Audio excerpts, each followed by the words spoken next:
Welcome to September 30th, 2020, your last day of September. Well, September, folks, goes out with a whimper. Just nothing going on again today. And October going to start very quietly tomorrow. Sunny days, clear nights, going to continue to have smoke, especially in the southern and southeastern parts of Wyoming and the front range of Colorado from the fires still burning, the Mullen Fire, the Cameron Peak Fire, still going to be producing a lot of smoke. Now, we do have a cold front coming Friday night. This is a little bit of a new wrinkle. This is something that is actually very similar that happened last week. And if you remember last weekend, we ended up with a cold front that appeared and came in and surprised a few with some cooler temperatures and showers. Well, we may see that repeat itself. We'll show you that here in a minute. But it's right back to fair dry weather again by Sunday and into next week. And next week, I just don't see anything of any consequence in terms of anything major with the weather.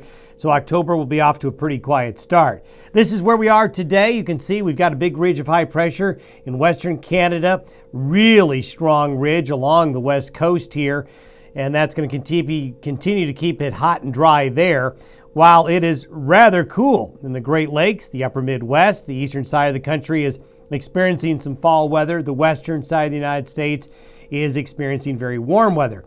The trajectory of the air, though, is still from the northwest. So that's going to keep temperatures moderate, actually very close to average over the next few days. East of the divide, west of the divide, it's warmer, although even west of the divide, that trajectory of the air, as you can see, is still coming in from the north, not from the desert state. So actually temperatures are going to be really comfortable as we leave September and head into early October. Now I want to show you something here. It's not much. In fact, you got to look really hard to show you what will turn into the front Friday night and Saturday morning.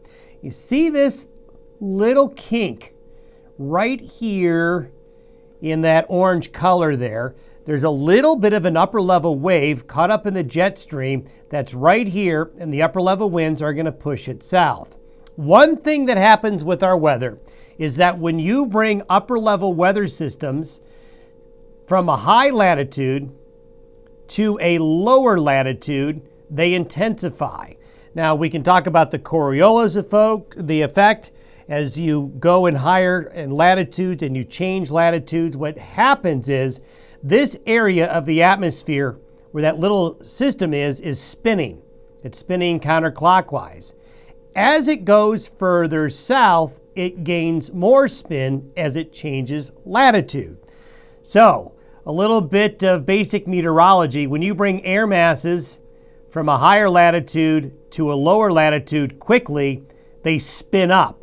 They gain more momentum. They basically get more cyclonic flow.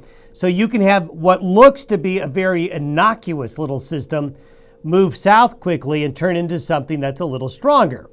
So this is what we're going to see Friday night. And you can see by Saturday morning, it's not much. But this little kink here turns into this bigger kink here, and it becomes more of a front as it changes that latitude.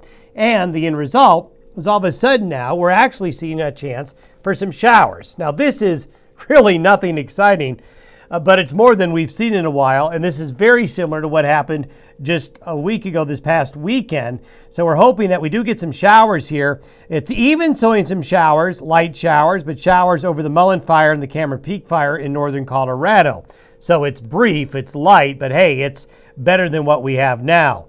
These are our temperatures for Saturday, and you can see all of a sudden Saturday, we're going to cool off. In fact, I think a lot of areas on Saturday are only going to be in the 50s east of the divide. But as we go into the forecast next week, it warms up again. We're still looking around that 9th, 10th, and 11th of October before we finally see high pressure break down and we start to see a low wanting to push into the west coast. This is when California, Washington, and Oregon are going to get wet again, and hopefully that's going to move in, but not until after that 9th, 10th, or 11th, after that date. In the meantime, we just have these little fronts that will bring us just a little bit of weather. Thanks for watching and listening to the Day Weather Podcast. Have yourself a good Wednesday.